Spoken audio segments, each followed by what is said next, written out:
Good morning.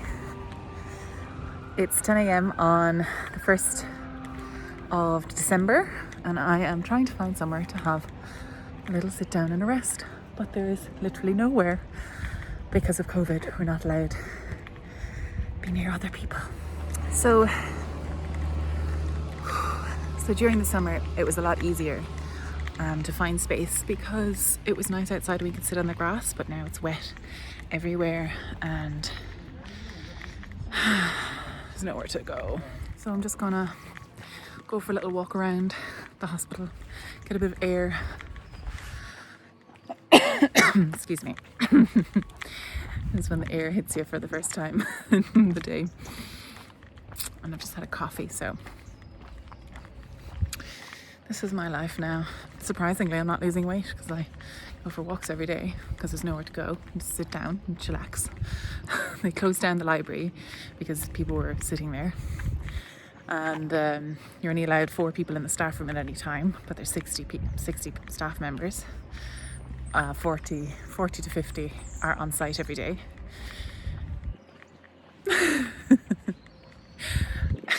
Like, where do you go? What do you do?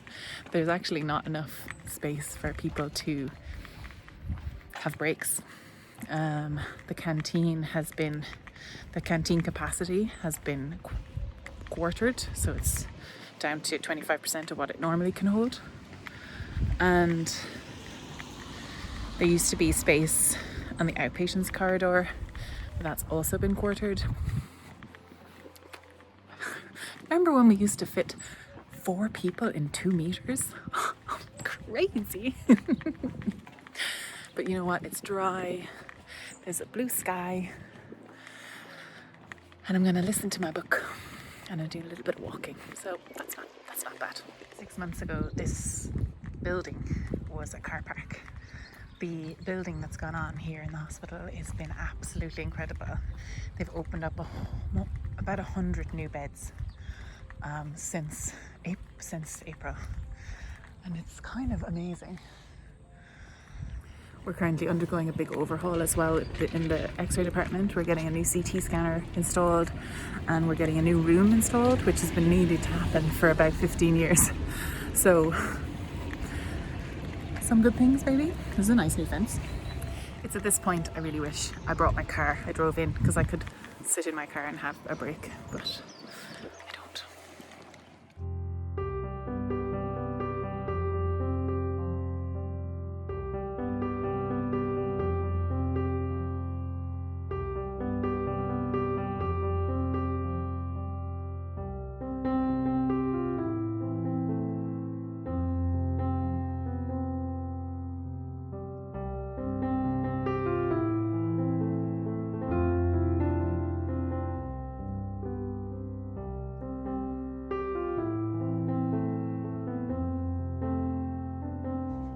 The way I hold my phone, I've actually got podcaster's thumb.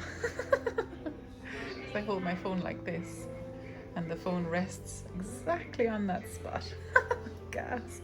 So at the start of Vlogmas, what are we gonna do?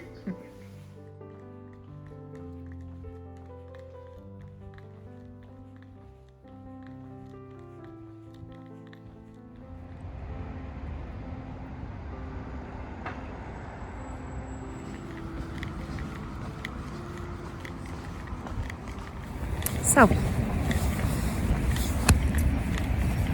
sorry, there's cake in the staff room. I had to eat it before I left.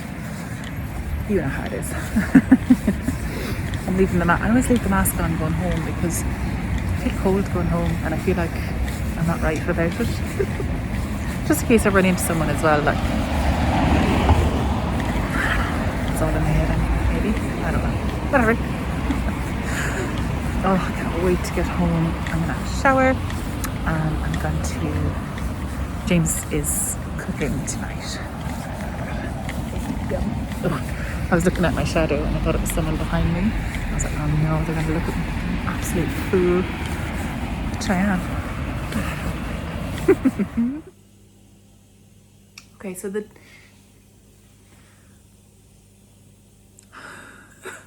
I'm trying to explain. Okay. I don't know where to start. Okay, so this is not angry face, this is happy face. I know it's difficult to distinguish sometimes, but the level 5 restrictions were lifted today, and I have a person here who was trying to get me out the door really early this morning. He was like, come on, get out of the room, come on, get out of the room, oh my God, you're going to be late. And the reason wasn't because I was going to be late, it was because he was going to drive to Dublin, go to IKEA and pick up a new desk for me. That's going to sound horrific on the vlog. Let's go see, let's go see, let's go see. Oh, he bought me a new chair, a new desk, and the top, and then this part, and then he bought me this little cute thing. Oh my God, beans, toast, look really cute, so I can put it up. No, toast. Shh. Damn it, I didn't catch a picture of it. What am I like? Oh, it's so cute. Look at this. Oh, you're a good boy. You're a very nice man, you know that. Merry Christmas. So I just finished setting up my new blender. My old blender, oh bless her, the magic bullet.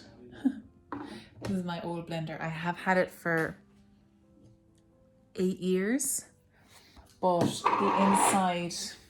the inside broke the other day, and it's just completely stopped now. So I decided to, this might have been a bad idea, but I decided to get one of these kind of many topped things. So it's basically a food processor, because a load of the vegan food that I see on Instagram and other places that I really want to try involve having a processor, like, so one of these ones. Now, I know for a fact that my mother has one of these, or she had, and it sat in her cupboard for years and years and years. So I have a feeling this is going to happen with this one. Anyway, so and it was funny because I was making a smoothie last night after I came in from work, because I really wanted something like fresh. And then I realized that it was broken, and I had put in like chia seeds and some wheatgrass. So it was turning kind of sludgy. I couldn't just eat it. It was supposed to be a smoothie, but it wasn't. So what I did was I put it all into a pan, and I made it into a little coulis, a little berry coulis. So a protein rich coulis, and I've just got some yogurt as well. So that's dessert. So I'm going to test it. I've got to do the washing up now, but anyway, I'll get up, and I need to soak that crochet blanket. I meant to do it last night and I didn't. It's a shame. But yeah. So I'm just gonna pause here before I go on, just to pop a little break in, just a little ad break, just in case this video runs over.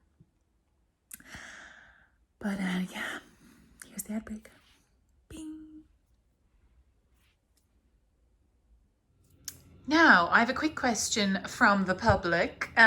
Sherry Thompson asked me on my podcast from yesterday why I keep scallions and leeks in water.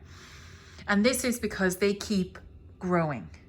Literally, like when I got these, they were all this length, and I cut them off, and these ones have kept growing. So literally I can regrow these scallions about, maybe 3 times totally. Like I cut them down to the white, and I leave the root. I leave about 2 inches of the root and leave them in the glass by some light, and they'll regrow. And the exact same thing for leeks. So I don't generally use the whole leek. It's only the 2 of us. So I'll use like this much in whatever. I like to use the greens because they are really good for you, and you can eat them. It seems like a waste otherwise. But like you can actually like cut all the way down to here and leave 2 inches. And you see the way, like that's maybe 4 or 5 days of growth there. This is gone off. Okay, so my trick does not work with mint. Now we know. This is a sad little remnant of what is it? Actually, that's gone. There's no power left in that. what's that called? Celery. So yeah, I like to use these nice big jars from Aldi to hold big yolks like celery stalks, kind of just root vegetables that would be growing from the root anyway. I really like it, and it's free food. Amazing. So I am currently trying to just test this to see if it's working. I've just used a bit of fairy liquid or Tesco, whatever it is. Ooh, Dawn in States, I think it's called. But I'm literally just testing it out to see. So this is cotton and it's commercial, and I honestly can't really, maybe, is that just because it's becoming a bit see-through? I can't really see much change. I think I'm going to just take that little corner out and let it dry and see what it's doing. What I should have done, of course, is wash all the squares individually and then sew them together. But I did not. I did not do that. So I'm going to throw this into my spin dryer here and just dry that out. And we'll see what we get. Okay, so it actually has bled a little bit.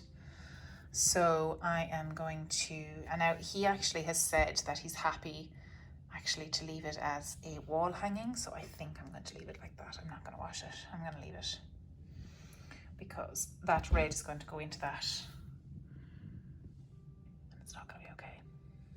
But it's okay. Okay, so I had an idea. I still have scraps. So I'm literally going to dump these scraps in the water. So I've got a mixture of salt and vinegar in this water. So I've been reading online that salt and vinegar works for cotton dyes, dyed yarn, dye fiber fabric. So I'm going to do a test with the scraps. That'll work, hopefully. So we'll see if the white stays bright white. Okay, so I've got my white yarn mixed in with my red and some green, and I'm going to leave that there overnight and see how it goes, how it looks. Fingers crossed, everybody. While I've got the vinegar out, might as well have a go at cutting the grease on our new hob.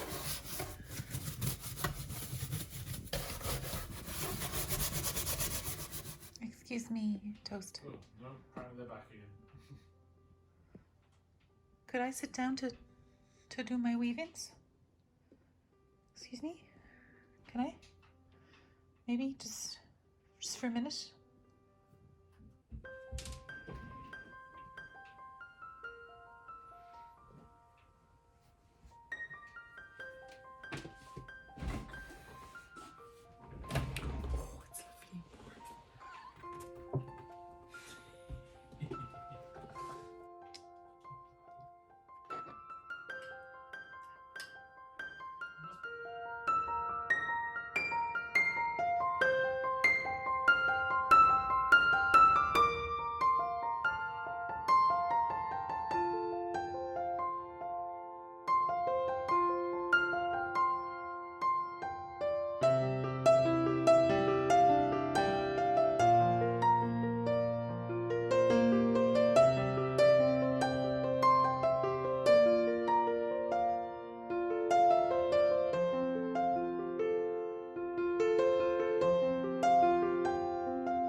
So, okay, little Miss Toast.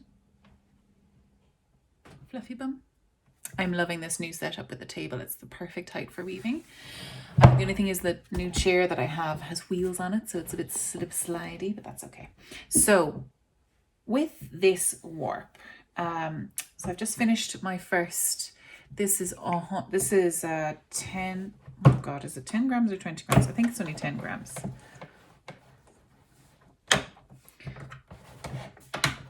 This is 10 grams of a mini. This is dyed with Kutch from Flourish Fibers. And I got halfway through and I realized, oh, I should have done some sort of fancy things. But I'm going to start off simple. There's the whole month to get exciting and to do fun stuff. I left a tail here so I can do some hem stitching. I'm not really feeling it tonight though, because I actually cut my finger. So I'm going to leave that for tonight. But I just wanted to show you a little bit about what to do if you have a sticky warp and what I'm thinking of doing, because if you can see here, these sections, this section here and this section over here,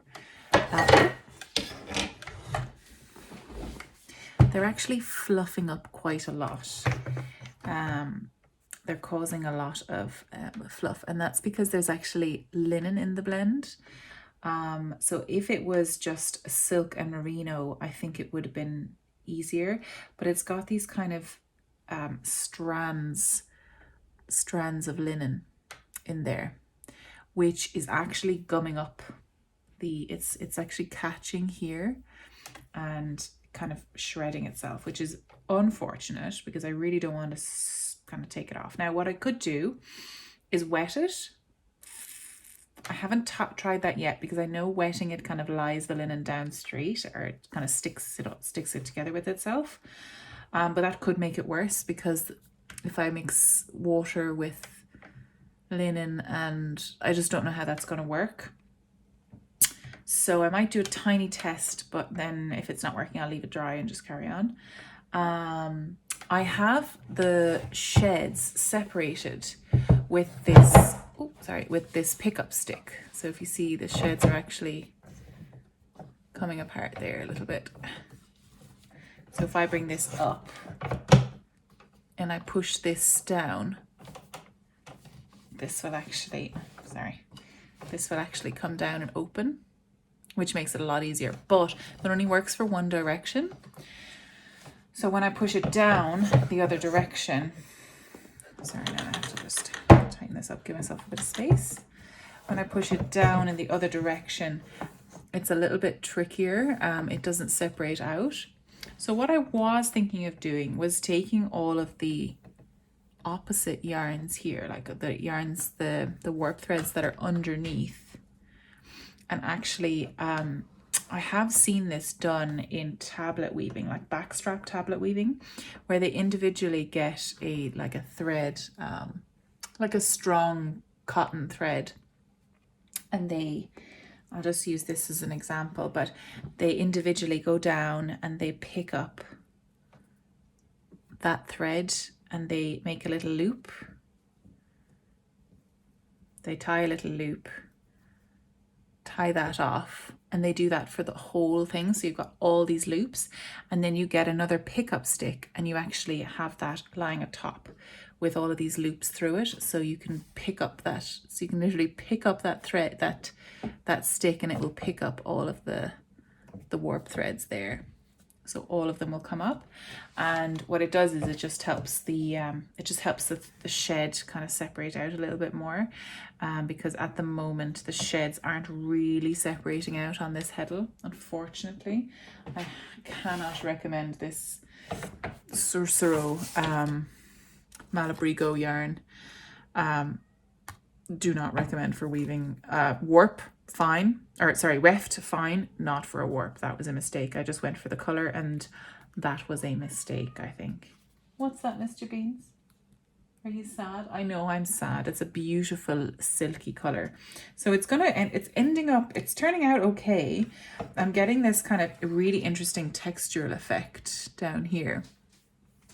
So it's so interesting. So this is the Shunnock yarns. So it's a dark warp and it's the same on either side. And then there's a plain white, or you can really, I can't see, the difference is incredible on the camera. This one here and this little stripe here, that's just a plain, I have no idea. I think it's Circus Tonic Handmade maybe. And then these two silver patches either side of that gray is that Cercero yarn. And I am getting a little bit of a fun effect with it. Now, I don't know if you can see, but there's a few little bits where it actually caught. And I'll see if you can see a little closer. There's a couple of threads that are hopped there. And you know what? I'm going to leave it as part of the design because the life's too short. And pulling it out is not happy. I mean, it's not a perfectly even surface. It's fuzzing up kind of. It's kind of lovely. It is kind of absolutely lovely when it's what it's doing. So I'm just going to let it do whatever it wants. I'm not really too fussed. That's what's kind of fun about these Advent projects, is they're little bits of yarn and they're not too complicated, and it's just pretty. So yeah, I'm wondering whether, and if you could comment down in the comments below what you think I should do. But I wonder, should I just do random colors or should I gradiate it? I think I'm kind of feeling a bit random, so I might do that. Well, what do you guys think? Because I've got a couple of other yarns that I'm planning on popping in from Kathy. My friend Kathy gave me another Advent last year, and I never finished off the project that I was doing with it. So I'd love to throw in like random sock yarn and random things into this as well. So I think it would be nice. Let me know what you think. Okay. So there's my little bit of crafting, my little bit of little projects. I'm having a little beer. I'm loving this new space. Oh, I love it so much. This is so class. Can you believe he drove up to Dublin for me? Isn't he the best? He's the best. I'm very lucky to have him. I'm reading these books by Holly Black, The Folk of the Air. And she's an amazing, amazing writer. I didn't expect to like it because I found some of the, because I read the Sarah J Maas books, and I'm just a bit like, I don't know. It's a bit, what's the word? She just uses the same kind of tropes over and over again. And I'm just like, okay, whatever. But the writing in Holly Black's writing is incredible. And the way she writes fairy is so close to the Irish fairy traditions. Like, it's really good. Really good. The whole thing that they can't lie, and just the strange fantasy worlds, you know, there's less, I don't know, there's magic, but there's like, although, do you know what I think is making me really like this book a lot more is because I'm physically reading it, so I can put the correct terminology on it. So I think I'm finding it quite difficult, or I found the Sarah J Maas books, and now I'm reading another one, oh God, I can't remember the name of it. But they're very, the terms are very Americanized or anglicized, and like, I don't know, it feels better reading it rather than hearing an American voice say the terms. Like there was, Carnival Row, it was a TV series, but it was written by an English person. And all the names of places were anglicized. So like Tirnanog, which was where the fairies are from, was pronounced Tinanok. And I was like, no, So anyway, because I'm reading the physical books, I can say it right and it feels better in my soul. Like the term gas, or I don't know, just sounds better in my mind than it does read by someone who's not Irish or not from a kind of a, I suppose, the traditional fairy background or fairy history, where Ireland is, of course, like, I mean, there's 3 fairy forts outside my window I can literally look into. and the motorway had to be moved around them because you can't go through a fairy fort. Like, that's in our planning regulations. You know, like, it's built into our code of building and our traditions, and I love it. I love it. It's mad. Like, I think most of the time the farmer just didn't want to give up his land, or they weren't paying him enough, so they said, oh yeah, it's for the fairy forts. Not paying you. Johnny McGee says his fairy forts are fine to dig up. We'll go with his field. Oh, lads. Anyway, I love that James got all these like cranberry candles and stuff. It's just so nice. So tomorrow I might finish early. I've got a big day tomorrow. I'm assessing, so I have to get in early to work and do all that badness, bad boy. Pretend that you're cute. Pretend that you're silky and soft and lovely and not cross. He's cross. Are you a little cross? Oh, I know. Okay. That's a tail. That's a neat twitchy tail. It's so dark. Like, I finished work at about 7 tonight and it was just so dark coming out. So I have no idea, what time is it? I'm having one beer. I'm having one of these tiny beers every night. Is that bad? 330 mils. 1.7 units. Am I supposed to have, how many units am I supposed to have a week? Probably less than that. I don't know, it reminds me of being abroad. Peronis. I got like a thing of them from Tesco, and it's just like, I don't know. It's, oh God, I'm really struggling with not having been outside Ireland.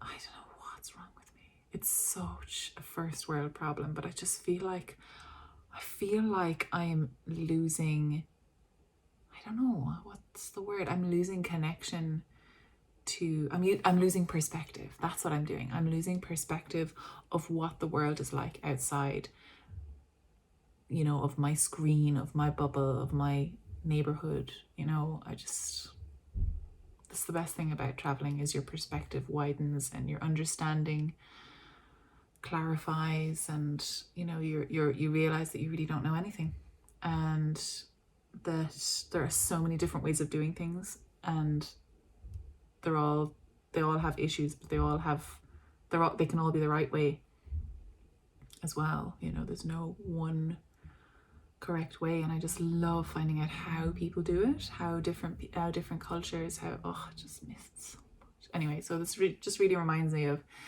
like sitting outside in a cafe in Paris or Barcelona or Madrid or Seville and or anywhere in Italy, really. I haven't been to Italy in ages. Oh. So anyway, I'm gonna get off my ramble, my little tiny drunken ramble, and I'm gonna wash my face and go to bed. I'll see you tomorrow.